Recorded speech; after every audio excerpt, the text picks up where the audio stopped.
Welcome to our channel. Today we how to cancel your Coursera subscription, quick tutorial step by step clearly.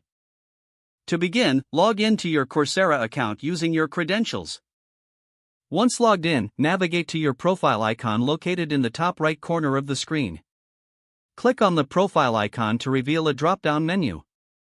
From the drop-down, select the option labeled Settings. In the Settings menu, look for the Subscriptions tab on the left sidebar. Click on Subscriptions to view your current subscriptions. Find the subscription you wish to cancel. Next, click on the Manage button located next to the subscription details. In this section, you will see an option to cancel subscription. Click on Cancel Subscription to proceed.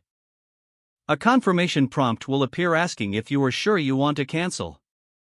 Review any information provided about the cancellation process. If you are sure, click on the confirmation button to finalize your cancellation. After canceling, you should receive a confirmation email.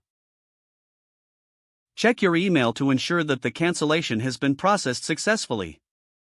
You have now successfully canceled your Coursera subscription. If the page does not load, refresh the browser or try again in a private or incognito window.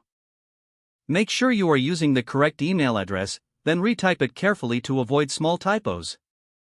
If your password is not accepted, use the reset option and create a new strong password you can remember. Check your spam folder for verification or security emails, then complete any requested confirmation steps. Enable two-factor authentication if available to improve account security and reduce unauthorized access risk. After signing in, review your profile details so your contact information and settings are accurate and current. If you see an error message, note it down and try again after restarting your device and internet connection.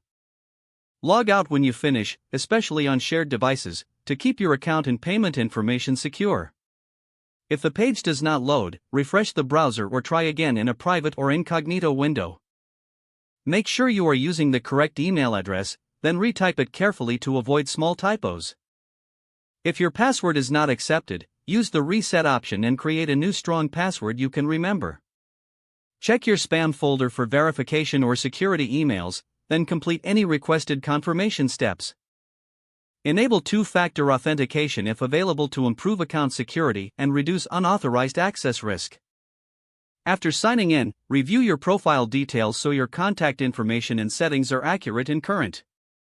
Don't forget to like this video and subscribe to our channel for more step-by-step tech guides.